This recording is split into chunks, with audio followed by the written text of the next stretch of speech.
Lamb had conquered death, and the dead rose from their tombs, and the angels stood in awe, for the souls of all who'd come to the Father are restored by His blood and in His name, in His freedom I am, for the love of Jesus Christ, who has resurrected me. Praise the Father, praise the Son, praise the Spirit, three in one. God of glory, majesty, praise forever to the King of Kings. Praise forever to the King of Kings.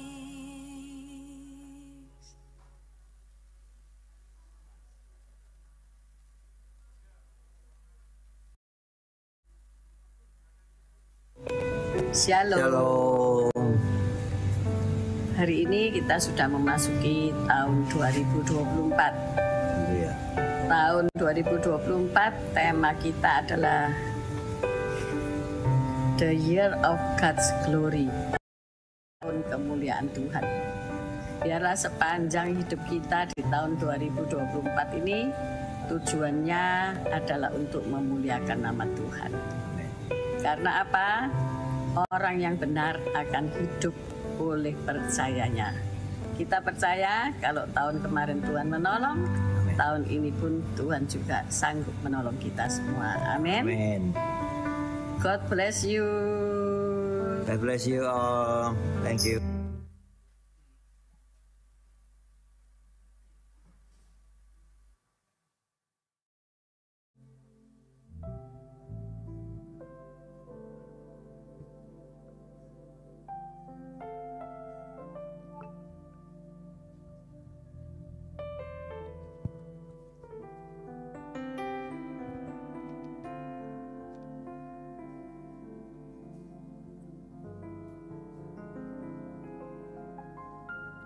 Shalom, selamat malam saudara terkasih dalam nama Tuhan Yesus. Bagaimana kabarnya? Amin. Saya juga menyapa saudara yang ada di rumah. Selamat beribadah, Tuhan Yesus memberkati. Mari kita satu di dalam doa. Kami bangga punya Bapa seperti Engkau. Bapa yang selalu ada bersama kami. Hanya Engkau yang kami perlukan Tuhan. Terima kasih buat semua yang sudah kami lalui bersama dengan Engkau. Engkau selalu ada buat kami Tuhan. Dan malam hari ini, biarlah Tuhan yang ada dalam kehidupan kami. Kami mau letakkan semua beban hidup kami. Kami hanya ingin menikmati Tuhan. Terima kasih Tuhan. Engkau yang kami banggakan. Engkau yang kami sanjung Tuhan. Dari tempat ini Tuhan, bahkan hamba-Mu yang ada di rumah, yang menyaksikan Tuhan, saat ini juga Tuhan menyertai. Segala pujian hormat kami naikkan kepadamu di dalam nama Tuhan Yesus. Amin.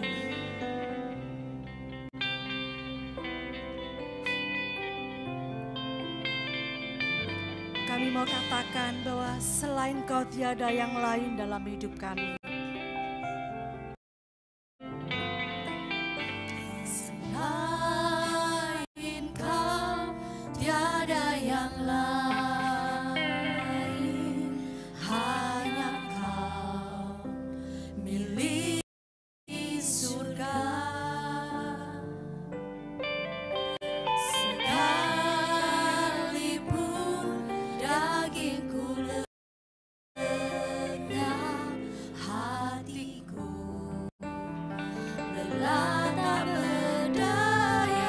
Sekali lagi, selain Kau, selain Kau tiada yang lain,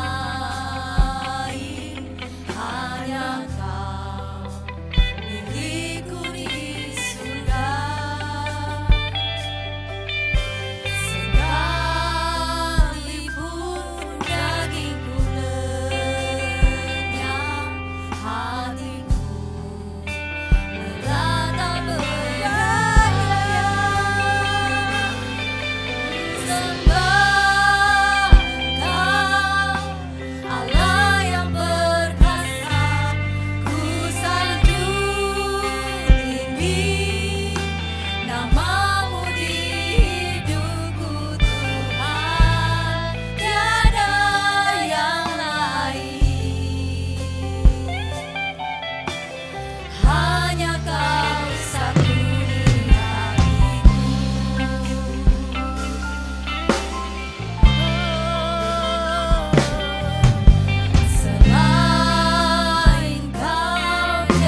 Sekali lagi katakan, ku sembah Engkau.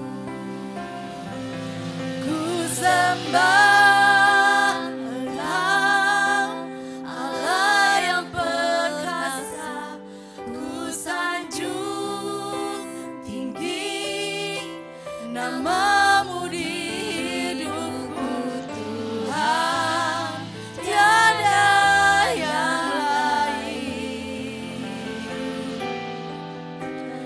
Hanya Kau. Sekali lagi katakan, ku sembah Engkau, Allah yang perkasa. Ku sanjung tinggi nama-Mu di hidupku, Tuhan, tiada yang lain. Hanya Kau saja kami sembah.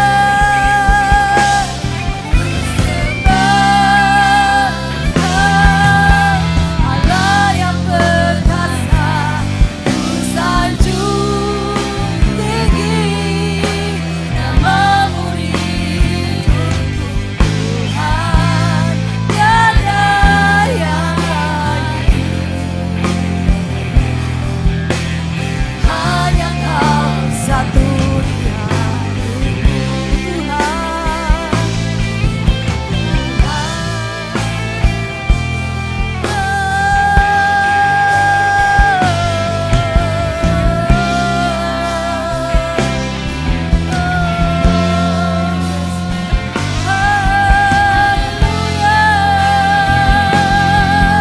kami sembah,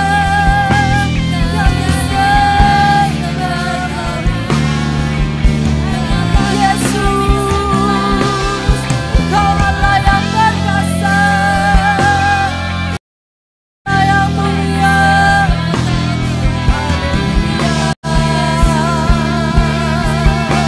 Haleluya.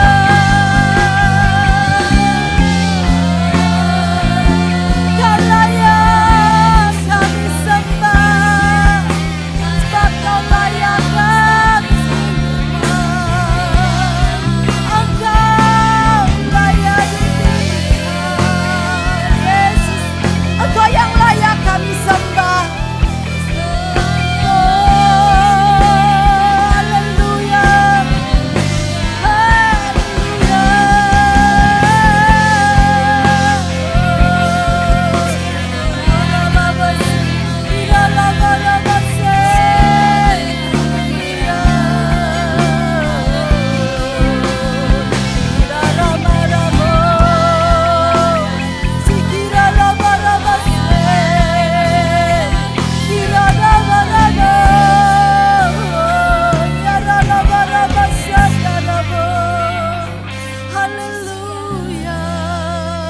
Tuhan.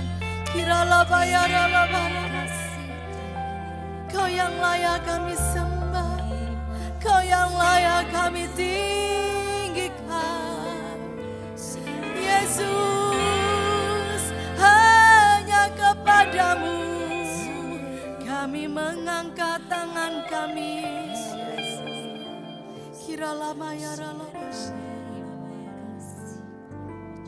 Haleluya. Sungguh tiada yang lain Tuhan, hanya Engkau. Yesus, ku cinta Engkau, sebab Kau layak terima pujian kami Tuhan. Ya Yesus.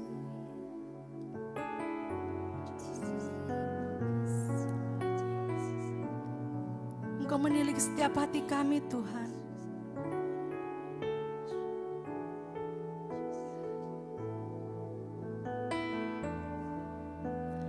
Yesus, ku cinta Kau, ku tinggikan, ku agungkan. Aku kan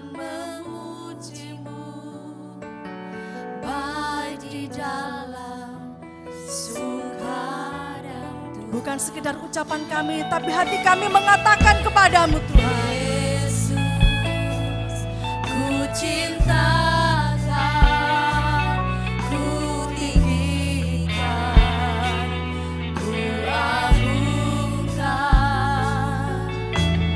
Aku akan memujimu, baik di dalam suka dan duka.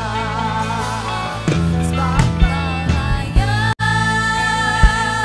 terima pujian. Sebab Kau layak terima pujian. Sebab Kau layak ku agungkan. Yesus, Raja di atas segala raja. Sebab Kau layak, sebab Kau layak terima pujian. Sebab Kau layak terima pujian. Sebab Kau layak ku agungkan. Yesus, Raja di atas segala raja. Mari Engkau yang sama-sama pujikan ini. Yesus, ku cintakan, ku tinggikan, ku agungkan. Aku kan memujimu, baik di dalam surga. Sekali lagi katakan, Yesus ku cintakan. Yesus, ku cintakan, ku tinggikan, ku agungkan. Aku kan memujimu, baik di dalam surga dan duka. Sebab itu angkat tanganmu, katakan, Terima pujian, sebab Kau layak. Terima pujian, sebab Kau layak. Ku agungkan. Yesus, Raja di atas segala raja. Sebab Kau layak. ya Tuhan, Engkau yang layak. Yes, sebab Kau layak. Terima puji, Hanya Engkau yang layak kami puji. Kau layak. Ku agungkan. Yesus, Raja di atas segala. Sekali lagi, sebab Kau layak.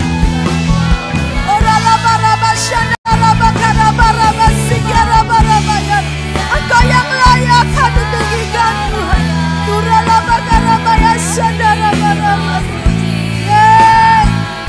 Sebab Kau layak. Ku agungkan. Yesus, Raja di atas segala raja.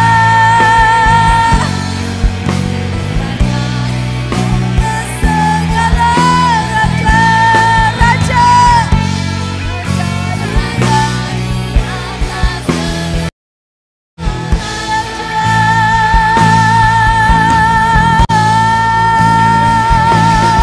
Engkau yang layak. Engkau yang layak Tuhan kami tinggikan. Yesus, Engkau yang layak kami sembah. Saat ini, sekarang, bahkan selamanya Engkau yang terbaik buat kami Tuhan. Terima kasih Bapa. Terpujilah Engkau. Engkau yang siap memuji. Mari sama-sama katakan. Sekali lagi katakan. Mari saya undang semuanya boleh bangkit berdiri bersama-sama. Haleluya. Tuhan itu menetapkan langkah-langkah orang benar yang hidupnya berkenan kepadanya. Saudara dan saya adalah orang-orang yang dikasihi Tuhan.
Sekali lagi, Tuhan menetapkan.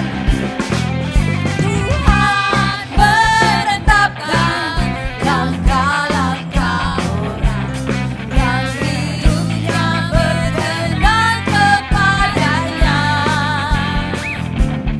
Apabila ia jatuh, tak sampai tergena. Sebab apa? Mari sama-sama katakan, angkat tanganmu. Tangannya, sebab Tuhan menopang tangannya.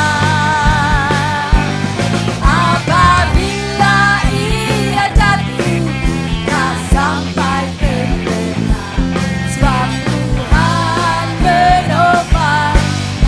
Angkat tanganmu, katakan. Tangannya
kananmu, katakan Tuhan menopang engkau. Dengan iman katakan Tuhan yang menopang engkau.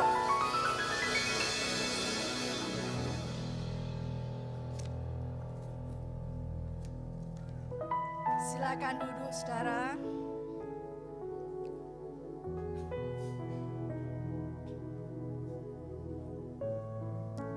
Puji Tuhan, kita akan memberikan persembahan untuk Tuhan. Dan kita akan bawa persembahan kita di hadapan Tuhan. Mari kita berdoa.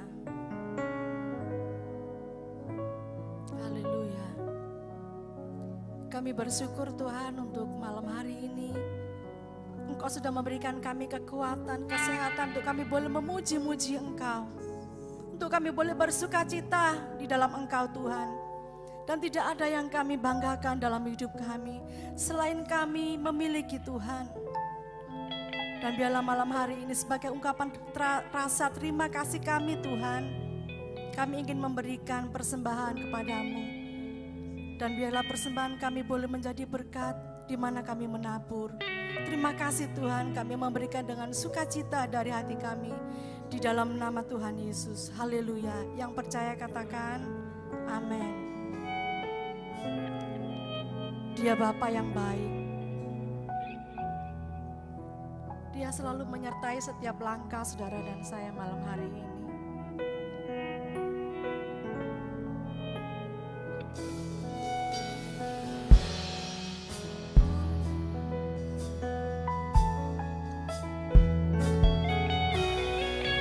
Bapakku yang baik,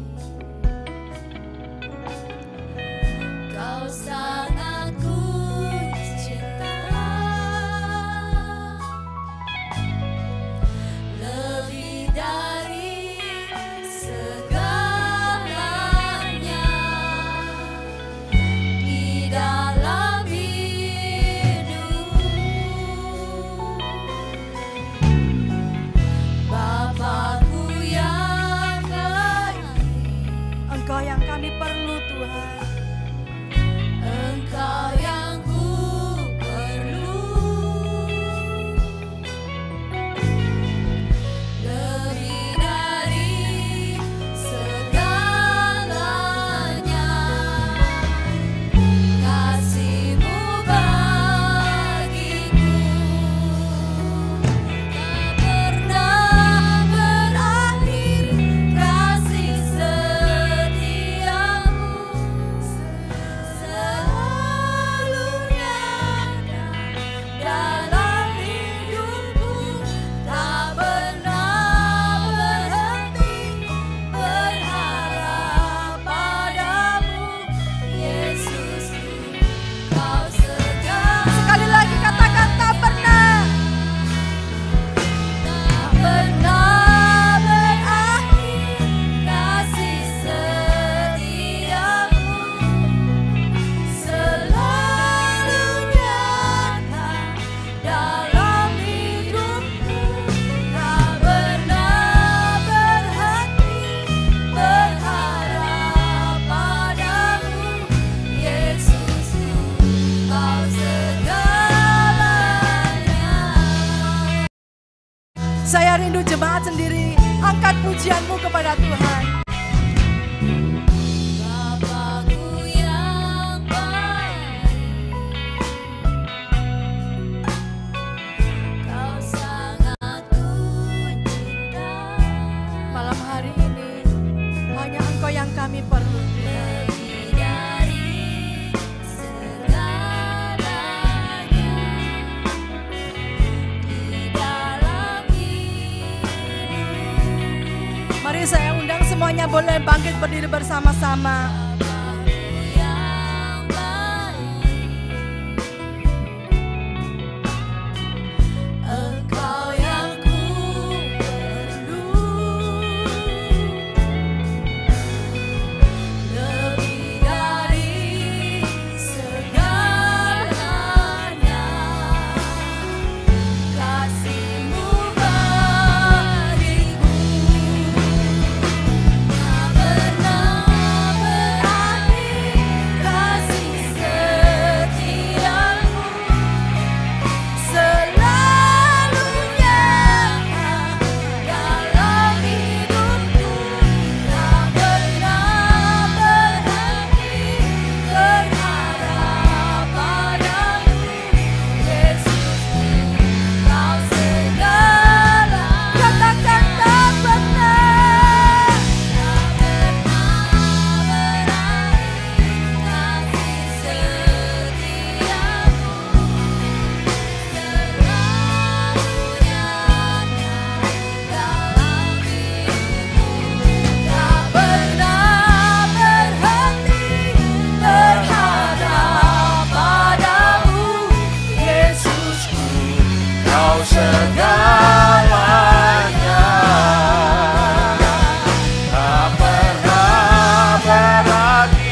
Engkau segalanya.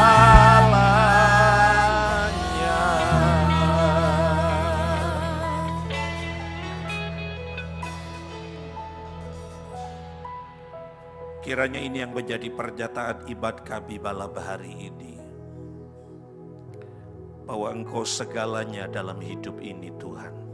Tidak ada lain selain Engkau di dalam hidup kami Bapa.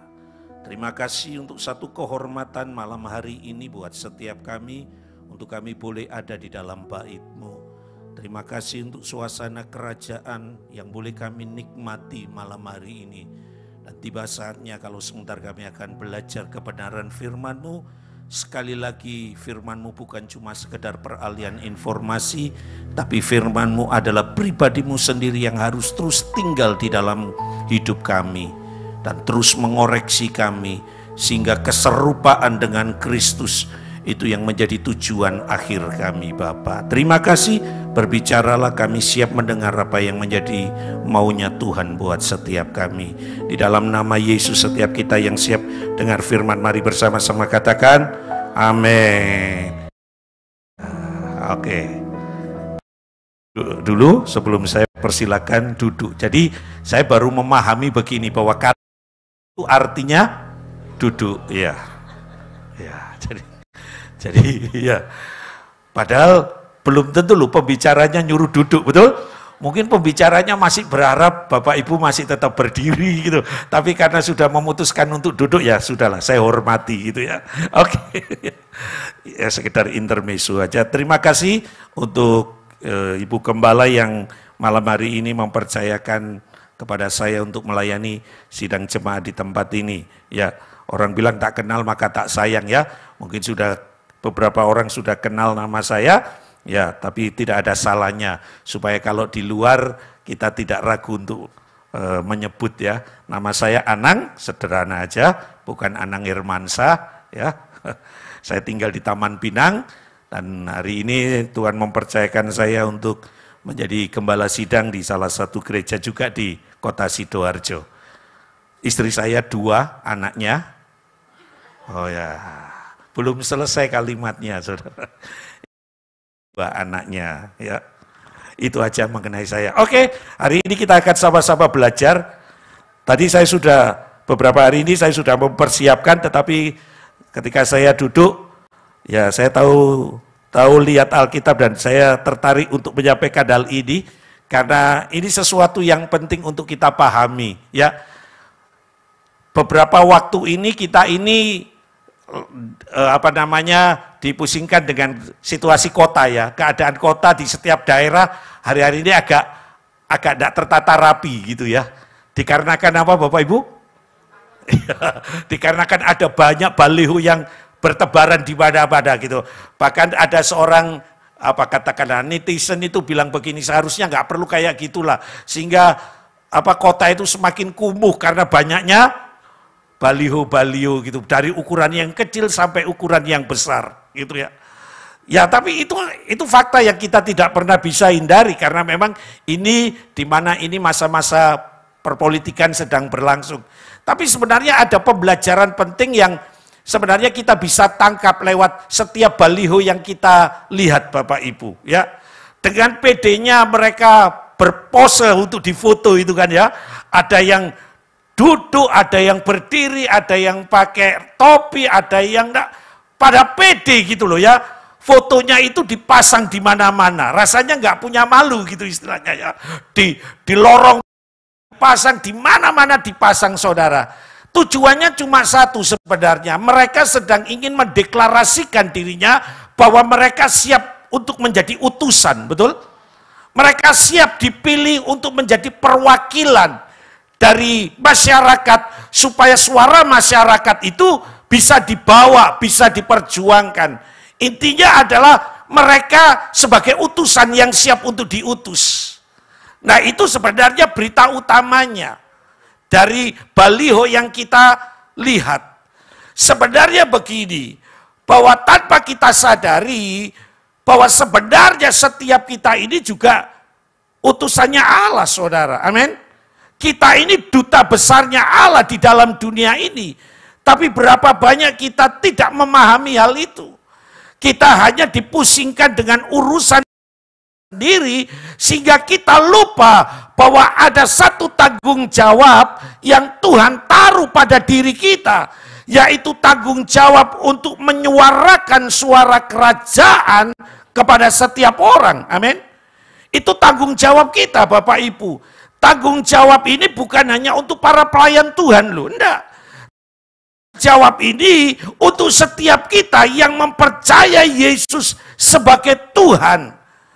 Karena Tuhan telah menaruh amanat buat kita semua. Amanat agung ini tidak diperkhususkan untuk hamba Tuhan, setuju.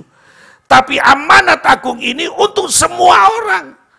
Amanat agung itu kita kenal bersama, dikatakan, pergilah, jadikanlah seluruh bangsa ini apa? Muridku. Ada satu tanggung jawab yang hari ini mari kita sama-sama belajar. Saya percaya begini, ketika kita tidak memusingkan dengan urusan-urusan kita lebih berfokus pada urusan-urusan kerajaan Allah, maka apa yang menjadi keperluan kita, apa yang menjadi kebutuhan kita, itu semua menjadi tanggung jawab Tuhan. Amin. Matius pasal yang ke-6 ayat yang ke-33, saya percaya kalau ada sekolah minggu kumlot, pasti hafal ayat itu. Matius pasal yang ke-6 ayat yang ke-33 dikatakan apa? Carilah dahulu kerajaan Allah dan kebenarannya, maka semuanya itu akan ditambahkan dalam hidup kita. Tuhan mau malam hari ini supaya kita fokus mengerjakan apa yang menjadi kerinduan Tuhan atas muka bumi ini. Kita ini semua utusan. Kita ini tidak usah pamer foto kita di jalan-jalan, betul? Kita nggak perlu mendeklarasikan lewat baliho-baliho, aku ini utusan, enggak. Secara otomatis setiap kita yang mempercayai Yesus sebagai Tuhan, kita punya amanat yang datangnya daripada Tuhan untuk mengerjakan hal itu, Bapak Ibu. Nah, hari ini mari kita belajar bersama-sama. Setiap kita ini utusan kerajaan Allah. Kita bukan petugas partai. Ya, ada yang nyinggung seperti itu, enggak. Kita semua ini petugas dari kerajaan Allah untuk menyuarakan suara kebenaran. Nah, tentunya begini, kalau Bapak Ibu perhatikan baliho-baliho itu, ada dua coraknya. Corak dari baliho-baliho yang kita perhatikan di jalan itu, yang pertama, ada sebagian orang yang bangga menulis di baliho itu tentang prestasi yang mereka telah kerjakan. Betul? Ada satu bapak ya, saya sebutkan inisialnya aja, Bapak B. Ya. Itu baliho besar itu sederet, apa katakanlah, jabatan, sederet prestasi, dia sebutkan semuanya. Waktu saya baca itu gak habis-habis Bapak Ibu. Saya pikir gini, orang ini pede gitu loh. Dia ingin memperkenalkan kepada masanya, kepada orang yang lain, bahwa dia ini cocok. Dia ini punya karakter, dia ini punya nilai gitu loh. Tapi ada sebagian dari baliho itu yang cuma nulis nama dan berkata coblos gitu aja. Enggak punya keberanian untuk memperkenalkan diri. Mereka mampu apabila mereka terpilih. Itu menurut pandangan saya loh Bapak Ibu.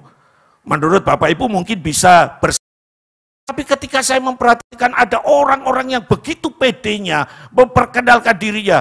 Bahkan ada satu orang Bapak Ibu ya, dari satu partai warnanya hijau, dia itu sampai pede nulis begini, pernah duduk di DPR itu dari tahun 2004 ke 2009, satu periode, 2009 ke 2014, 2014 sampai 19. 4 periode dia sudah menjabat, sekarang dia daftar lagi. Saya mikir gini, waktu saya membaca, ngeri saudara. Ya, artinya orang ini punya kepercayaan bahwa apabila mereka terpilih, mereka bisa bekerja. Karena apa? Sudah membuktikan rekam jejak katanya. Nah saudara, terlepas dari itu semua sebenarnya begini loh, kita ini juga utusannya Allah. Dan tentunya sebagai utusan Allah kita perlu mempersiapkan diri sebagai utusan yang punya nilai jual. Amin. Punya nilai saudara. Saya percaya saudara, orang-orang yang memasang itu harapannya adalah begini, bahwa mereka terpilih. Karena mereka punya nilai. Makanya mereka menulis semua, katakanlah, rekam jejak mereka. Mereka menulis prestasi mereka di baliho mereka. Dengan satu tujuan, supaya mereka dapat dipercaya. Nah hari ini kita akan sama-sama belajar. Bahwa sebagai utusan Allah, kita pun juga punya nilai. Tidak sembarangan Tuhan mengutus seseorang, saudara. Amin. Nah hari ini mari kita belajar dari seorang yang menurut saya dia punya kualitas yang tidak bisa dipungkiri. Mari kita lihat di dalam Filipi pasal yang ketiga. Filipi pasal yang ketiga, ayat yang ke-7 sampai ayat yang ke-14. Malam hari ini kita akan belajar secara cepat bahwa sebagai utusan Allah, kita mau bahwa diri kita ini punya nilai. Apa nilai yang harus kita beri di dalam diri kita sebagai utusan yang mempermuliakan Allah? Nah, kita belajar dari Rasul Paulus. Bagi saya Rasul Paulus ini adalah gambaran seorang utusan Allah yang punya nilai, yang punya keistimewaan Bapak Ibu. Waktu Paulus menulis surat kepada jemaat yang ada di Filipi, yang sebentar lagi kita akan pelajari, Paulus itu sedang ada di dalam penjara Bapak Ibu. Dia sedang ada di dalam penjara bukan karena kesalahan yang dia lakukan. Dia ada di dalam penjara karena dia melayani Tuhan. Dia mengabarkan kabar kerajaan Allah. Dia ada di dalam penjara. Sekalipun di dalam penjara Bapak Ibu, itu tidak menghambat Rasul Paulus berkarya bagi Allah. Amin. Di dalam keadaan tersulit sekalipun Bapak Ibu, Paulus tidak pernah menyerah. Di dalam penjara tidak membatasi Paulus untuk terus mewartakan kabar keselamatan bagi setiap orang. Waktu Paulus menulis surat kepada jemaat yang ada di Filipi ini, Paulus sudah ada dalam pelayanan 30 tahun lamanya. Artinya bahwa waktu telah membuktikan bahwa Paulus adalah orang yang punya nilai, saudara. Amin. 30 tahun dalam pelayanan, saudara. Bukan kaleng-kaleng, bukan kacangan. Tapi Paulus telah membuktikan 30 tahun lamanya dia ada di dalam pelayanan. Dan tentunya waktu Paulus melayani, situasinya tidak seperti sekarang ketika kita melayani. Pada masa Rasul Paulus melayani ada banyak tantangan demi tantangan. Ada banyak hambatan demi hambatan yang Paulus hadapi. Tapi itu tidak pernah menyurutkan hatinya untuk terus melayani Tuhan. Bukan hanya itu saja saudara. Mari kita lihat di dalam 2 Timotius pasal yang keempat, ayat yang ke-6 sampai ayat yang ke-8. Inilah pernyataan dari Rasul Paulus yang membuat saya terus harus berkaca. Kalau saya ingin sebagai utusan yang mempermuliakan Allah, apakah saya sampai seperti ini saudara? Dalam 2 Timotius pasal yang keempat ayat yang ke-6 sampai ayat yang ke-8. Demikianlah firman Tuhan. Mengenai diriku, darahku sudah mulai dicurahkan sebagai persembahan dan saat kematianku sudah dekat. Aku telah mengakhiri pertandingan yang baik. Aku telah mencapai garis akhir dan aku telah memelihara iman. Sekarang telah tersedia bagiku mahkota kebenaran yang akan dikaruniakan kepadaku oleh Tuhan, hakim yang adil pada harinya. Tetapi bukan hanya kepadaku, melainkan juga kepada semua orang yang merindukan kedatangannya. Bapak Ibu yang dikasihi Tuhan, sampai detik-detik kematian Rasul Paulus, Paulus tetap setia di dalam pengiringan akan Tuhan. Amin. Dia tidak meninggalkan imannya. ayat ini, maaf kata, ayat ini seringkali dipakai oleh para hamba Tuhan dalam prosesi apa saudara? Kematian, betul. Seringkali banyak hamba Tuhan memakai ayat ini untuk melepas jenazah. Padahal belum tentu kadang-kadang hamba Tuhan ini kenal siapa yang mati. Hamba Tuhan seenaknya bilang dia telah mengakhiri pertandingan dengan baik. Dari mana? Belum kenal kok berani ngomong kayak gitu.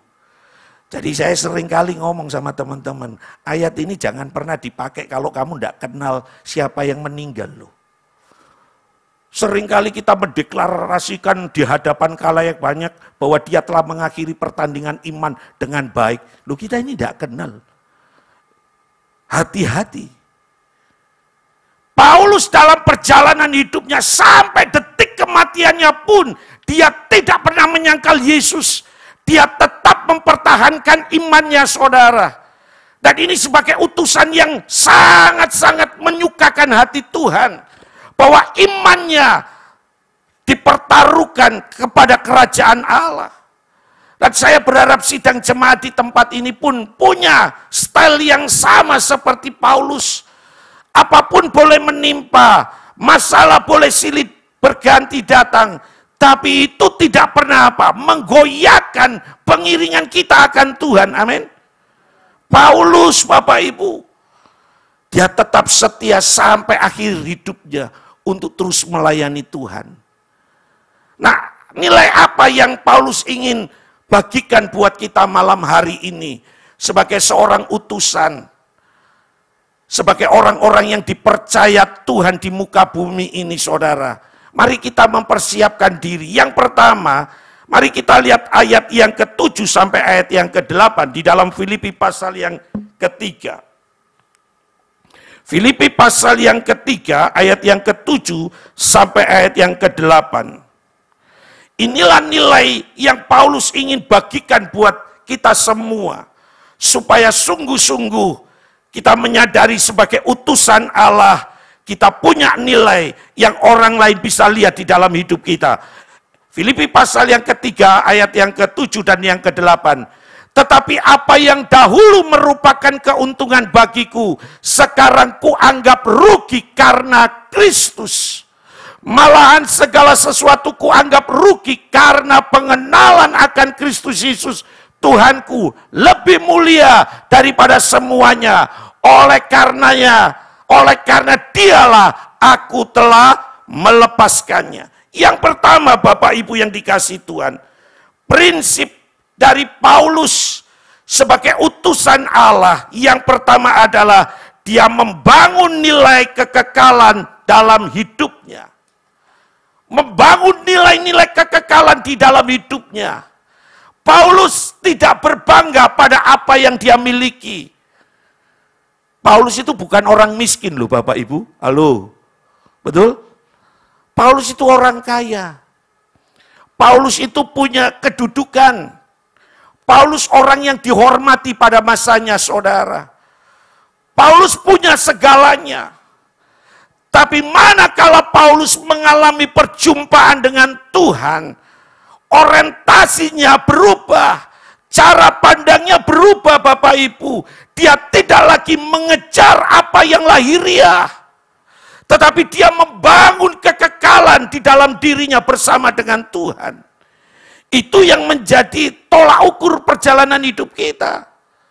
Tujuan kita ini bukan dunia ini. Amin. Tujuan kita ini bukan yang di dalam dunia ini Bapak Ibu. Kita ini harus sadar bahwa kita ini pendatang di dalam dunia. Amin. Kita ini pendatang. Alkitab katakan di dalam Filipi pasal yang ketiga ayat yang ke-20, sebab warga kenegaraan kita adalah warga negara kerajaan surga. Dan dari sanalah kita akan kembali Bapak Ibu. Nah kita perlu memahami ini.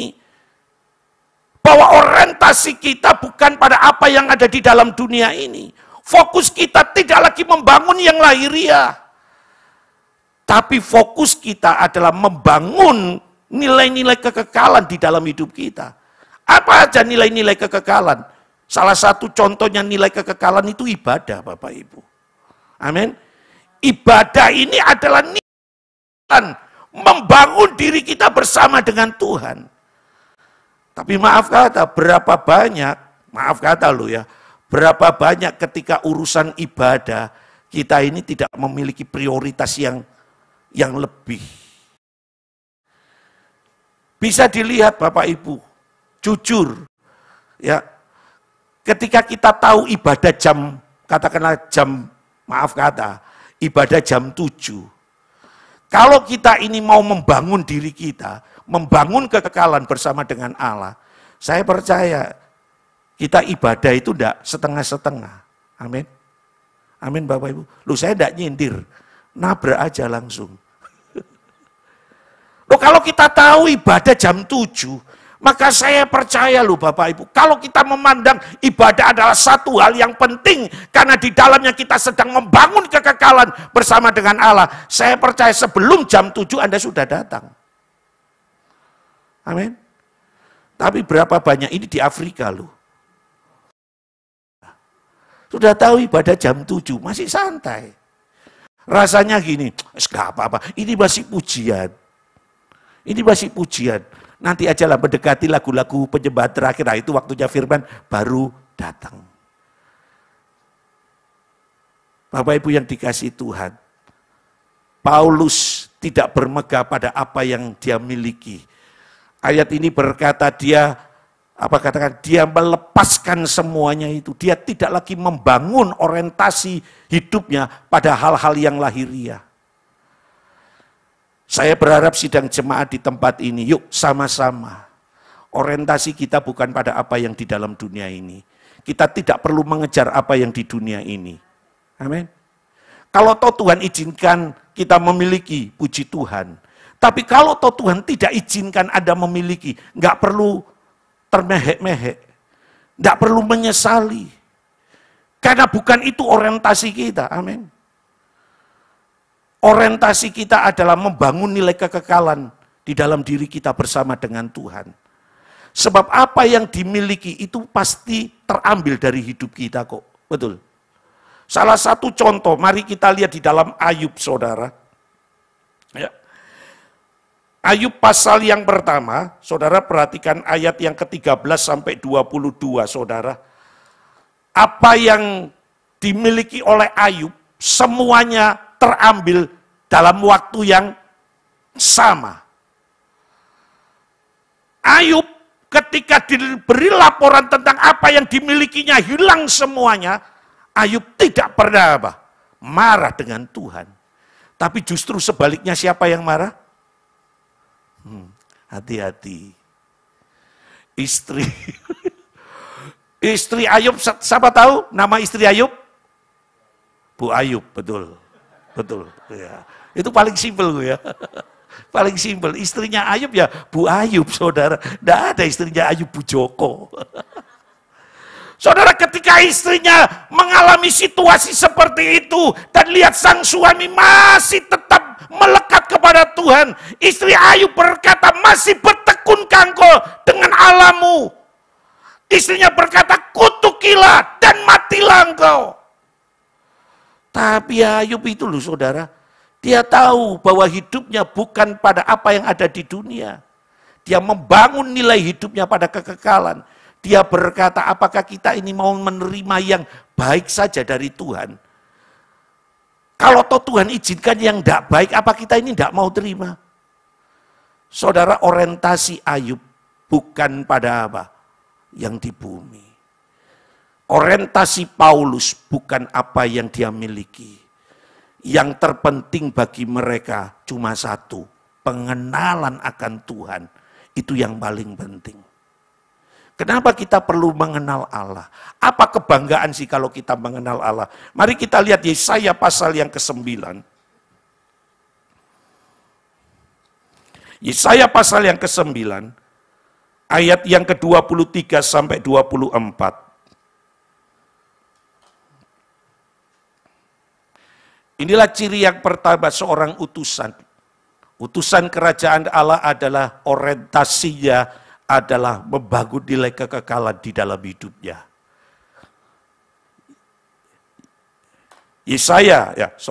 Yeremia 9 ayat yang ke-23 sampai 24. Ya. Ya, enggak apa-apa, menunggu itu enggak masalah, saudara. Ya. Beginilah firman Tuhan. Janganlah orang bijaksana bermegah karena kebijaksanaannya. Janganlah orang kuat bermegah karena kekuatannya. Janganlah orang kaya bermegah karena apa? Kekayaannya. Tetapi siapa yang mau bermegah, baiklah bermegah karena yang berikut, bahwa ia memahami dan mengenal aku, bahwa akulah Tuhan yang menunjukkan kasih. Bapak Ibu yang dikasihi Tuhan, orientasi hidup kita adalah pengenalan akan Allah, karena itu sesuatu yang paling penting, bukan kekayaan, bukan yang melekat pada diri kita. Semuanya itu bisa terambil kok, amin. Seperti Ayub. Tapi bicara mengenai pengenalan akan Allah, itu tidak akan pernah terambil dari hidup seseorang. Jadi yang pertama, mari sama-sama hari ini di tahun 2024 yang baru kita jejaki 25 hari ini. Mari orientasi kita bukan lagi pada apa yang ada di dunia ini. Bukan lagi mengejar apa yang belum ada. Tapi mari kita membangun nilai kekekalan dengan Tuhan, saudara. Karena itu sesuatu yang penting, yang tidak akan pernah terambil hidup kita. Kalau toh Anda tidak kaya hari ini, tidak jadi masalah. Karena Tuhan sudah sediakan rumah buat Anda di surga. Ya kan? Apa yang kurang, saudara? Tuhan itu sudah sediakan semua. Sehingga kita nggak perlu mengejar apa yang ada di dunia ini. Kalau toh diberi puji Tuhan, kalau nggak perlu sakit hati. Karena semuanya itu menjadi tanggungan Tuhan di dalam hidup kita. Ini kualitas yang pertama. Saya rindu jemaat GAB di tempat ini juga punya kualitas ini di tahun 2024. Membangun nilai-nilai kekekalan. Ibadah, punya kualitas ibadahnya. Apapun juga yang Bapak Ibu kerjakan dengan Tuhan, punya kualitas.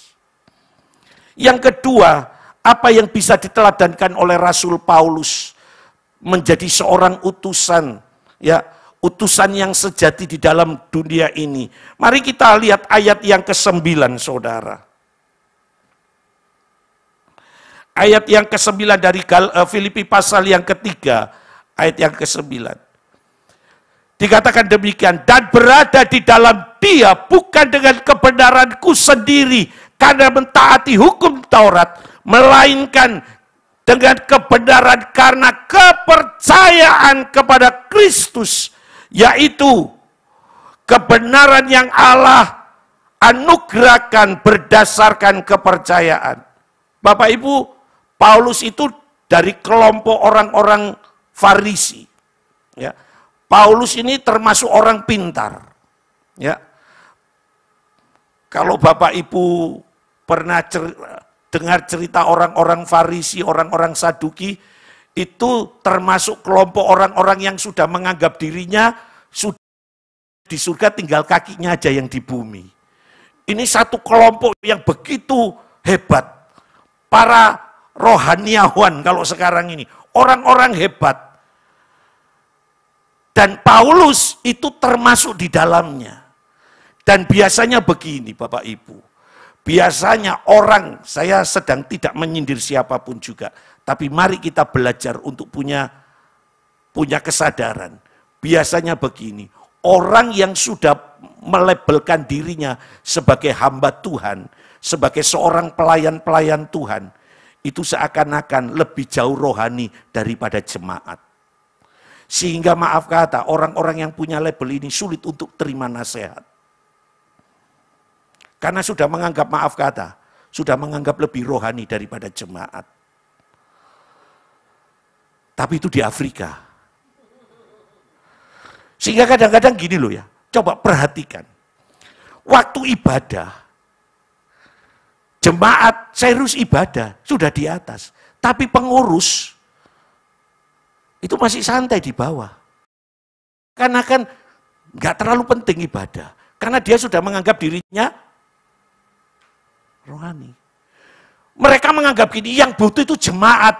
Jemaat yang dipush, jemaat yang didorong untuk beribadah, jemaat yang dalam tanda kutip dipaksa untuk setia beribadah.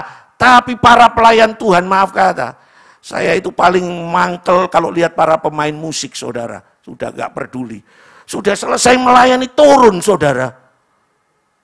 Gak nyindir, terserah gitu ya. Seakan-akan loh, maaf kata, udah apa-apa. Anak saya juga pelayan musik, saya tegur. Rasanya sombong, gak butuh firman. Rasanya maaf kata, nanti jangan dibawa saya ditendang loh ya. Saya takut gitu. Rasanya bukan hanya pemain musik, pelayan-pelayan Tuhan itu loh. Sudah menganggap dirinya itu lebih. Sehingga kadang-kadang ibadah bukan sesuatu yang penting, ibadah itu hanya bagian dari jemaat saja. Dia enggak. Paulus, Bapak Ibu, waktu Paulus mengetahui kebenaran, sekalipun dia dari kelompok orang-orang Farisi, orang-orang yang pintar, tapi ketika dia mengalami perjumpaan dengan Tuhan, ketika dia mengalami perubahan, dia mau terima, saudara. Dia mau dididik oleh Tuhan, dia mau diajar oleh Tuhan. Makanya Paulus, saya percaya ketika Paulus hijrah ke tanah Arab untuk berdiam diri dengan Tuhan, disitulah proses Tuhan kepada Paulus, saudara. Paulus belajar banyak dengan Tuhan. Paulus punya nilai kerendahan diri, kerendahan hati, bukan kerendahan diri. Kerendahan hati. Tidak menganggap bahwa dirinya sudah hebat. Bapak Ibu, yang nulis Alkitab Perjanjian Baru ini, sebagian besar siapa? Paulus. Tapi Paulus, saudara, tidak menganggap dirinya lebih top dari para rasul-rasul yang lain. Dia masih tetap mau belajar dengan Tuhan. Itu ciri utusan punya kerendahan hati. Gak sombong, saudara. Saya minta maaf untuk para pelayan. Saudara, rasanya gini loh. Ibadah itu hanya untuk kepentingan jemaat, bukan untuk kepentingan. Tidak bisa. Kita ini masih butuh Tuhan loh. Halo. Dulu saya itu terjebak ketika saya sekolah teologi, ya saudara. Kami itu ada ibadah dari mahasiswa untuk mahasiswa. Jadi yang memimpin pujian mahasiswa, yang khotbah mahasiswa. Gilanya kami, saudara, begini. Kalau ada teman khotbah dan dia ngasih tema, langsung loh, kita ini yang biasanya yang nakal-nakal itu duduknya belakang biasanya. Ya.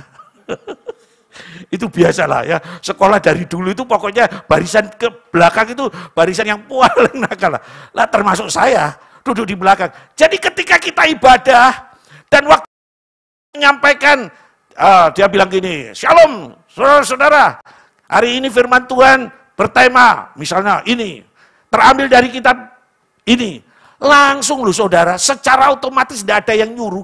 Kita ini langsung cepat jalan daripada pembicaranya. Kita langsung mikir, oh kalau dia ambil ayat itu, diolah sedikit, ditambahkan ayat ini, 2 poin, dikasih 2 poin, larinya ke ayat ini, close-nya ayat ini, selesai. Pasti seperti itu. Wes selesai, kita tahu. Loh, pembicara belum selesai khotbah, jemaat sudah selesai dengar firman. Hebat tidak saudara? Itu saya dulu. Dan rasanya bangga kalau ternyata ayat yang disampaikan itu persis seperti yang kita sampaikan ke rekan. Loh kan, aku wis ngerti, ngerti, wis ngobrol. Loh, ini waktu firman Tuhan disampaikan tuh. Ternyata lulusan sekolah teologi bukan orang-orang hebat dalam Tuhan, loh saudara. Orang-orang kisruh, saudara. Saudara, karena apa? Nganggap dirinya sudah apa? Hebat. Sama dengan maaf kata, saya tidak lagi menghakimi. Tapi kalau saudara tersinggung terserah. Seorang pelayan rasanya nggak butuh firman. Ya, hanya sekedar melayani. Paulus saudara, dia punya kerendahan hati untuk apa? Untuk menerima proses. Perhatikan waktu Paulus memutuskan jadi seorang rasul, saudara, seorang pelayan Tuhan. Ada banyak proses yang dialami oleh Rasul Paulus, betul? Dia mengalami karang kapal, dia pernah mengalami semalam-malaman dianiaya. Banyak hal, saudara, yang Paulus alami. Tapi Paulus tidak pernah menulis dalam satu ayat pun di Alkitab. Paulus menggerutu kepada Tuhan. Amin. Paulus malah mengajar orang begini, saudara, di dalam 1 Tesalonika pasal yang kelima. Kita hafal ayat itu tuh. Tetap bersuka citalah. Senantiasa mengucap syukur. Saudara, Paulus itu bukan cuma pandai ngomong loh, saudara. Tapi Paulus telah membuktikan pelayanannya, saudara. Inilah utusan Tuhan. Inilah kriteria orang yang disukai oleh Tuhan, punya kerendahan hati. Siapapun yang menyampaikan firman, saudara, jangan pandang orangnya. Gak ada yang sempurna kok. Loh ya memang kita harus lihat siapa yang menyampaikan. Iya. Tapi terlepas daripada itu semua, kita perlu melihat firman-Nya. Karena saya percaya Yesaya 55 ayat yang ke-11, setiap firman yang keluar dari mulut Allah tidak akan pernah kembali dengan sia-sia. Amin. Dia mengerjakan sesuatu. Saya percaya setiap firman yang disampaikan punya maksud, punya tujuan. Tujuannya adalah apa? Supaya merubah setiap kita. Jadi punya kerendahan hati.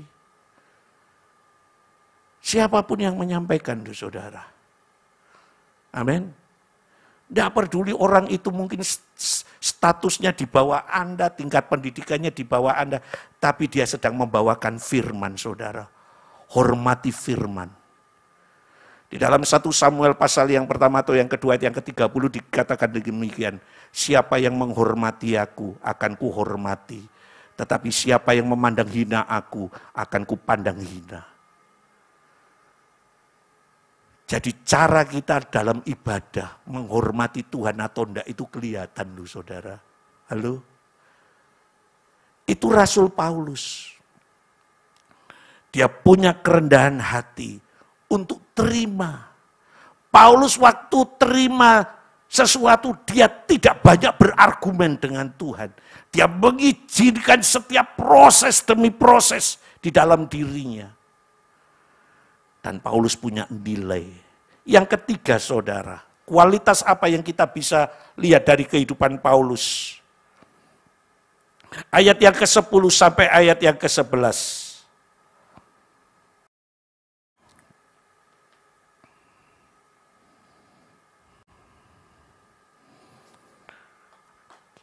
Yang ku kehendaki ialah mengenal dia dan kuasa kebangkitannya dan persekutuan dalam penderitaannya, di mana aku menjadi serupa dengan dia di dalam kematiannya. Ayat yang ke-11, supaya aku akhirnya beroleh kebangkitan dari antara orang mati. Perhatikan ayat yang ke-10, dimulai dengan sebuah kalimat ini, saudara. Yang ku kehendaki. Saudara, Paulus tidak punya banyak kepentingan di dalam dirinya. Kepentingan Paulus cuma satu, menempatkan kepentingan kerajaan Allah di atas kepentingan pribadinya. Ini seorang utusan yang berkenan. Kepentingan kerajaan Allah di atas agenda pribadinya. Saudara, tidak gampang loh. Tidak gampang punya sifat seperti Paulus ini. Tapi yuk kita sama-sama belajar. Kecenderungan kita ini punya kamsyut tertentu dalam pelayanan. Jujur aja, saudara. Hampir banyak orang punya maksud-maksud tertentu dalam pelayanan. Tapi ketika kita tahu kebenaran hari ini, yuk semuanya itu kita tinggalkan, amin. Ada orang loh yang melayani karena ingin terkenal, ada. Ada orang yang melayani karena ingin dihormati, ada loh saudara. Ada orang yang melayani karena ingin punya nama, bisa dikenal, oh ada. Tapi Paulus tidak membangun itu semuanya saudara. Paulus berkata bahwa kepentingannya cuma satu, kerajaan Allah harus di atas segala-galanya. Enggak ada yang lain. Dan saya rindu jemaat di tempat ini, yuk bertumbuh. Ya, istilahnya begini loh. Dulu ketika saya di Jawa Tengah ada satu cerita ujian kependetaan. Ya, kami dari sinode yang lain saudara, ada ujian kependetaan. Nah, biasanya sebelum ujian itu kan kita dikasih bahan untuk belajar. Nah, cukup lumayan bahan untuk ujiannya itu. Nah, suatu ketika ada seorang yang sudah tua, ya, untuk belajar buku panduan pejabat itu, waduh sudah tidak bisa gitu loh ya. Tidak nyentel gitu. Dibaca, ingat, ditutup, lupa. Biasalah orang tua. Nah, waktu hari ujian berlangsung saudara, yang muda-muda ini ketika terima soal, wah jawabnya saudara. Nah, bapak tua ini saudara ketika lihat pertanyaannya sudah hilang semua apa yang dia pelajari saudara. Dia tidak tahu apa ini. Ya, padahal itu kan itu harus hafal ADRT dari sinode tersebut. Nah, memang kita ini harus tahu aturan-aturan yang ada di sinode gitu loh. Nah, untuk ngafal itu bapak ini sudah hilang semua, enggak ingat. Jadi waktu dia bolak-balik soal ini tidak dijawab-jawab, sedangkan lihat teman-temannya yang muda-muda itu inisiatif mau selesai. Dan biasanya petugas itu bilang gini, tinggal 15 menit gitu ya. Wah, semuanya itu ya kayak ujian sekolah gitu loh Bapak. Semuanya itu kalau begitu sudah selesai dibaca, wah, baru ditaruh ya, sudah dalam posisi siap, begitu selesai tinggal dia keluar dari bangkunya. Lah Bapak ini enggak jawab sama sekali. Tapi hebatnya Bapak ini saudara, hikmat dari Tuhan itu langsung datang. Dia itu memang enggak bisa jawab. Tapi dia buat satu tulisan besar saudara, di lembar jawaban. Dia tulis sebuah kalimat begini, sekali Yesus, tetap Yesus. Sekali GBI, tetap GBI, karena sinodenya GBI. Sekali GBI, tetap GBI, hidup HL Senduk. HL Senduk waktu itu ketua sinode. Saudara, jawaban itu lebih mujarab dari jawaban yang lain, saudara. Kenapa? Saya waktu dengar cerita ini agak tertawa sebenarnya. Karena Bapak ini punya apa? Punya komitmen loh, saudara.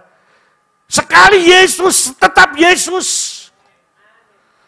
Sekali GBI, maksud saya bukan apa. Dia tetap di GBI, dia terpengaruh dengan yang lain. Loh, ini orang yang punya apa? Nilai dalam hidupnya. Saya rindu bahwa setiap kita pun punya nilai, bahwa menempatkan kerajaan Allah itu harus di atas kepentingan kita. Dia tidak lulus, gak PTN istilahnya. Yang penting dia sudah nulis seperti itu. Sekali Yesus tetap Yesus, selesai. Tidak ada urusan. Kita itu waktu dengar cerita terus ditanya, saya tanya, lulus? Ya siapa yang gak ngeluluskan, dia punya komitmen seperti itu ya. Sekali Yesus tetap Yesus loh saudara. Yang hamba Tuhan yang lain aja belum tentu kan ya. Dia menyatakan komitmennya. Sekali Yesus tetap Yesus, sekali GBI tetap GBI. Tidak terpengaruh saudara.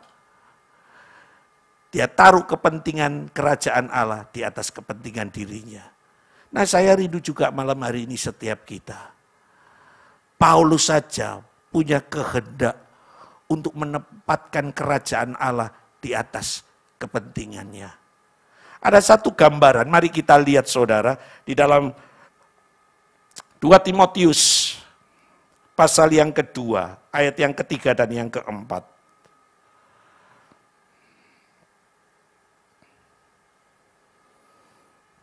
2 Timotius pasal yang kedua, ayat yang ketiga dan yang keempat.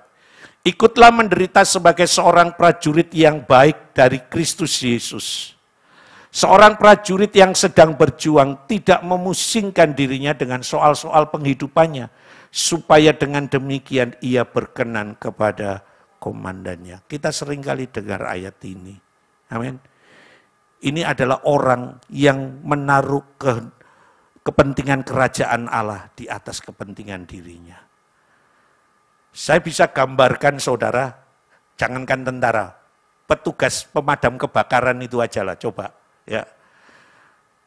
Petugas pemadam kebakaran itu punya apa katakanlah, slogan. Ya. Sebelum api padam, tidak akan pulang, betul? Bayangkan, coba gambarkan gini. Seorang petugas pemadam kebakaran itu kan 3 shift gitu ya kerjanya. Ya, kan 8 jam. Ya. Saya nggak bisa membayangkan ketika ada satu orang yang bertugas, tahu-tahu 1 jam sebelum dia pulang, terjadi kebakaran. Wah, semua orang harus berangkat. Nah, ketika dia sudah ada di tengah kondisi kebakaran, dia akan berusaha untuk apa? Memadamkan kan. Saudara, waktu dia memadamkan air, memadamkan api, dia bawa selang, saudara tahulah ya, wah itu kan berat. Dia nggak pernah ngelirik jam saudara. Betul? Oh kurang 5 menit ya, wis kau. Begitu tek jamnya, katakanlah jam 5 dia pulang, dia nggak mungkin kan taruh selangnya, ditaruh dan dia balik. Terus ditanya temennya, Mas Joko mau kemana? Mulai rek jam 5 rek. Mulai. Apa kayak gitu saudara? Saya percaya sekalipun itu hak dia saudara. Betul. Loh memang dia pulang jam 5 kok. Loh dia pulang jam 5. Sesuai dia bilang, loh jam 5 mas. Mulai. Saya percaya kalau dia pulang mungkin nggak masalah sebenarnya. Tapi dia tahu resikonya besok gitu. Waktu dia kembali, saya percaya saudara, dia cuma langsung terima sepucuk surat. Intinya cuma apa? Dipecat saudara. Itu loh gambaran menaruh kepentingan kerajaan Allah di atas kepentingan pribadi. Sekalipun dia tahu waktunya pulang, dia harus, dia harus cepat pulang karena jemput istrinya, sekalipun hal itu penting. Tapi dia sadar saudara bahwa slogan itu harus dia hidupi. Pantang pulang sebelum padam. Istrinya pun sadar saudara. Waktu dijemput jam 7 misalnya, istrinya itu di tepi jalan.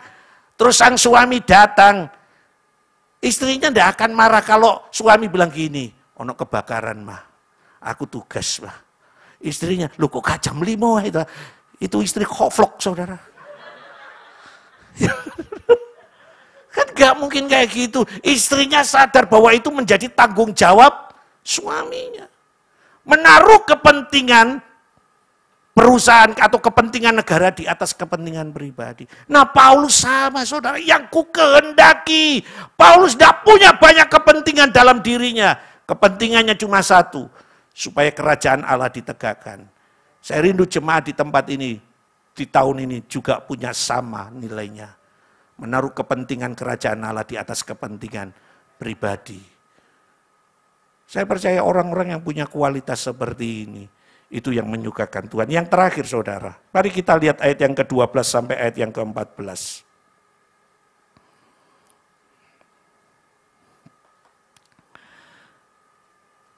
Bukan seolah-olah aku telah memperoleh hal ini atau telah sempurna, melainkan aku telah mengejarnya kalau aku dapat juga menangkapnya.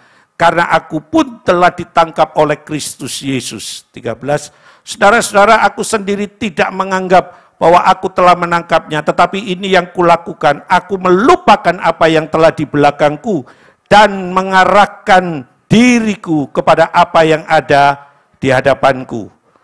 Dan berlari-lari kepada tujuan untuk memperoleh hadiah, yaitu panggilan surgawi dari Allah dalam Kristus Yesus. Yang keempat, yang terakhir, Apa yang diteladankan oleh seorang utusan sejati lewat Rasul Paulus adalah gini, hidup yang digerakkan oleh karena tujuan. Setiap kita ini punya tujuan. Amin. Dan tujuan itu tidak akan pernah terpenuhi kalau kita tidak apa? Mengejarnya, saudara. Tidak ada yang salah dari tujuan kita masing-masing. Ada orang yang tujuannya ingin jadi orang sukses.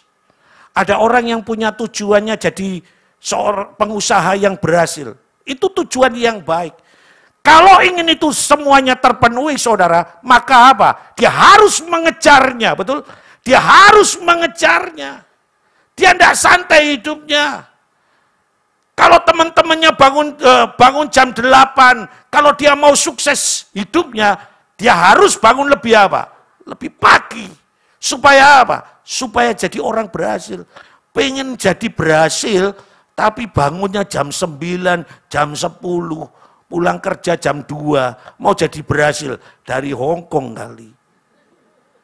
Paulus, saudara, hidupnya digerakkan oleh tujuan. Tujuannya apa Rasul Paulus? Tujuannya cuma satu, supaya kerajaan Allah dihadirkan.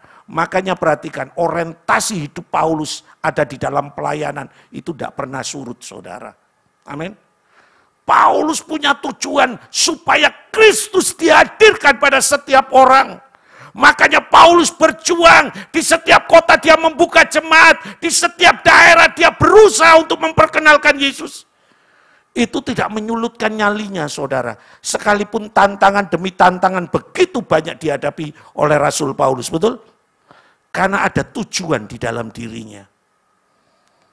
Nah, saya rindu malam hari ini, yuk setiap kita hidupi tujuan Anda. Hidupi. Nggak ada yang salah kok. Kalau mau jadi orang kaya, masa di Alkitab salah nulis? Dilarang jadi orang kaya? Enggak. Hidupi. Kejar. Jangan bermalas-malasan. Tapi di atas semuanya itu, Paulus tadi katakan, kerajaan Allah harus lebih utama. Jadi jangan jadi pemalas. Di tahun 2024 ini, saya cuma ingin sampaikan, siapa yang rajin, dia akan menuai dari apa yang dia kerjakan. Tapi si pemalas, nangis, saudara. Ya. Jadi hari ini, yuk, seperti mereka-mereka yang pengen terpilih. Mereka kehujanan, kepanasan dilakoni loh, saudara. Ya, fotonya itu kehujanan, kepanasan, dilakoni, kena badai. Oh, dilakoni, tujuannya supaya dipilih. Anda sudah dipilih oleh Tuhan, amin. Kita semua ini umat pilihannya. Nah, sebagai umat pilihan, mari kita punya kualitas. Betul? Punya kualitas. Ada 4 kualitas yang Paulus teladankan malam hari ini sebagai utusan. Yang pertama apa? Membangun nilai kekekalan di dalam hidupnya. Ya, bukan lagi membangun apa yang di dunia ini, saudara. Tapi nilai-nilai kekekalan, ibadah, doa malam, hal-hal yang bicara mengenai kekekalan, itu yang membuat kita bersemangat. Amin. Ya. Yang kedua, tetap hidup dalam kerendahan hati. Tidak usah menganggap, kalau toh hari ini Anda melayani Tuhan, anugerah. Ya. Anugerah itu Tuhan percayakan. Tapi jangan pernah sombong, saudara. Jangan pernah sombong. Sehingga rasanya nggak butuh firman, nggak butuh nasihat. Enggak. Yang ketiga, apa? Menaruh kepentingan kerajaan Allah di atas kepentingan pribadi.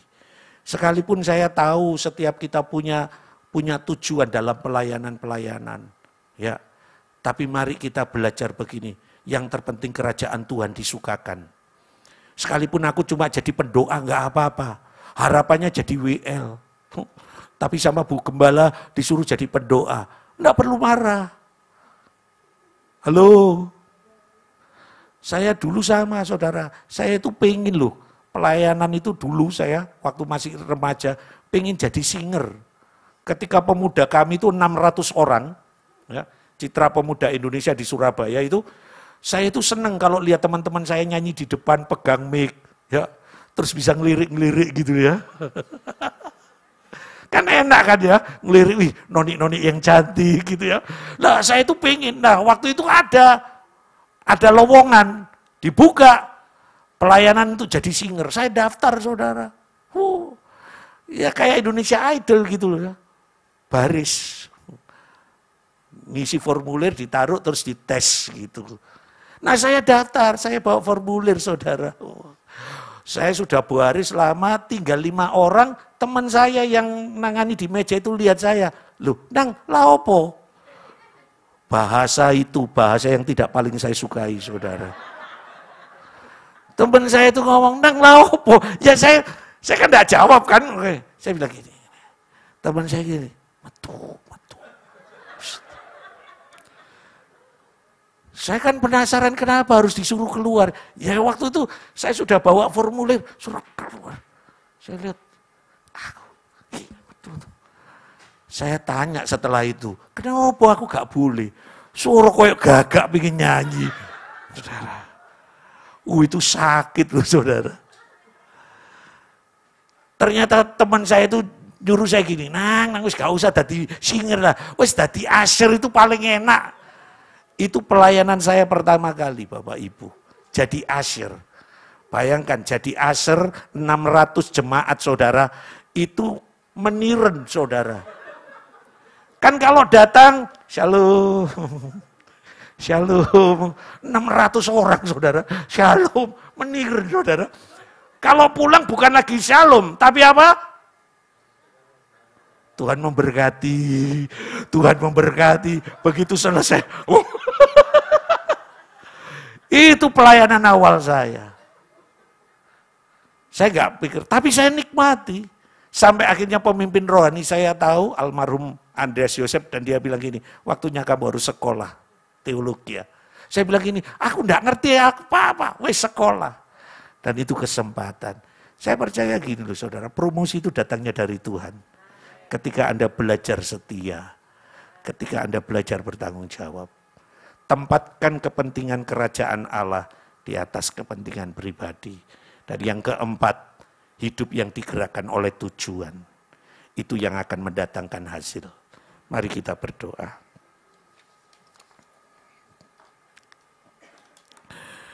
Haleluya Tuhan. Terima kasih untuk malam hari ini, untuk apa yang sudah Tuhan sampaikan. Tuhan, kami rindu menjadi pribadi-pribadi yang menyukakan akan Engkau. Kami sadar bahwa kami ini adalah utusan kerajaan-Mu di muka bumi ini. Kami sedang ada dalam sebuah masa di mana kami harus memperkenalkan Yesus kepada setiap orang. Oleh karenanya, temukan kami sebagai utusan-utusan yang punya nilai Tuhan. Karenanya apa yang kami dengar keteladanan dari Rasul Paulus, itu terus menginspirasi kami. Kami mau Tuhan, sampai akhir hidup kami, Tuhan mendapati bahwa kami adalah pribadi yang setia di dalam pengiringan akan Engkau. Terima kasih untuk apa yang sudah Tuhan kerjakan malam hari ini. Hamba sadar keterbatasan hamba mengkomunikasikan firman-Mu, tapi hamba percaya kiranya Roh Kudus sendiri yang terus menerjemahkan firman-Mu di hati seluruh jemaat-Mu. Terima kasih Bapa, di dalam nama-Mu kami berdoa dan menaikkan syukur. Haleluya, amin. Saya serahkan petugas. Mari saya undang semuanya boleh bangkit berdiri bersama. Kita akan akhiri ibadah malam hari ini.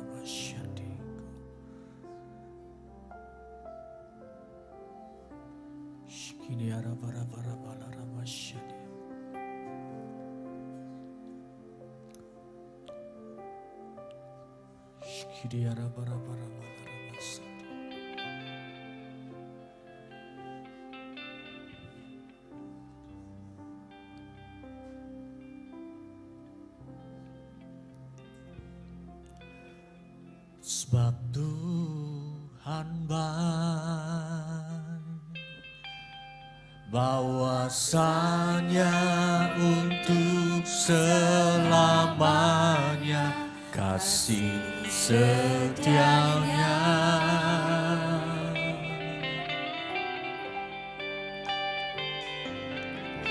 Sebab Tuhan baik,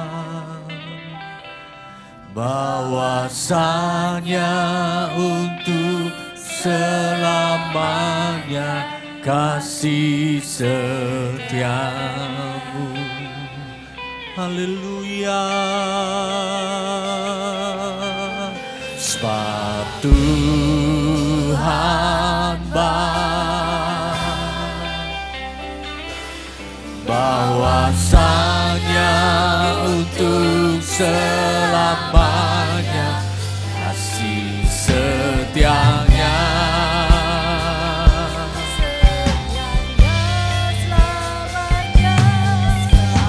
Tuhan baik, bahwasanya untuk selamanya kasih setianya. Haleluya. Sebab Tuhan baik, bahwasanya untuk selamanya kasih setianya.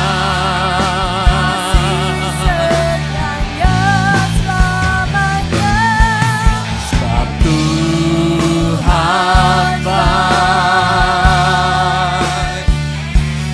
bahwasanya untuk selamanya, bahwasanya untuk selamanya, bahwasanya untuk selamanya kasih setianya.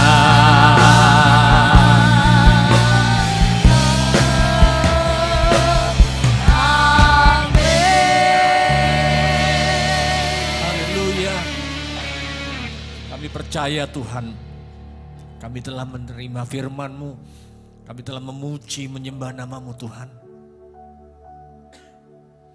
Biarlah Tuhan yang menyempurnakan ibadah kami malam hari ini Tuhan Yesus.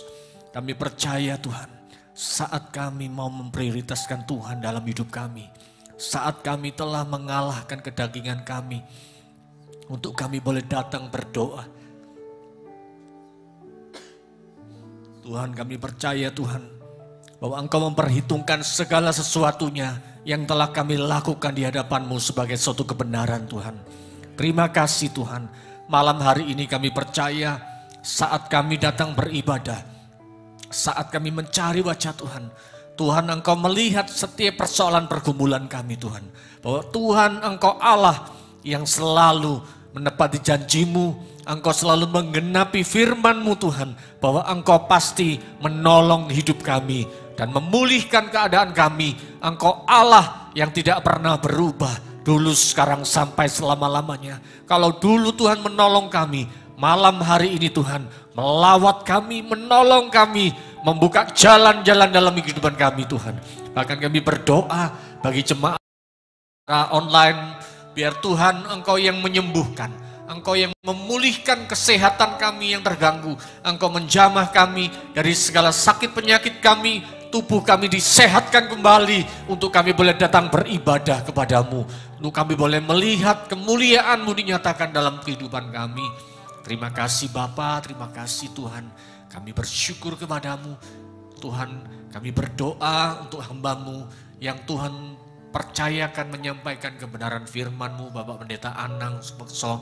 Tuhan berkati dalam setiap pelayanan penggembalaannya, rumah tangga keluarganya.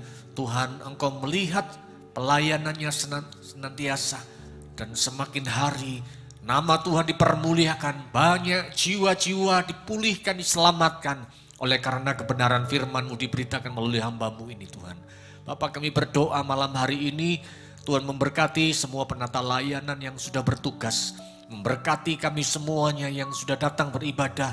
Kami bersama-sama mengakhiri ibadah kami Tuhan. Sebagaimana kami datang ke tempat ini dalam perlindungan-Mu. Kami mengangkat kedua tangan kami di hadapan-Mu Tuhan Yesus. Urabataka shikidia karabataka rabataka rabasani. Kami pulang dari tempat ini membawa berkat Allah Bapa, Putra dan Roh Kudus. Berkat bangsa-bangsa.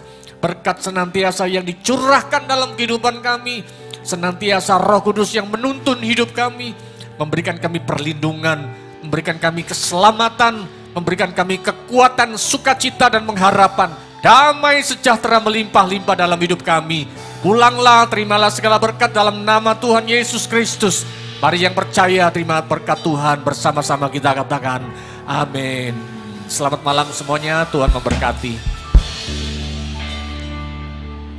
Happy birthday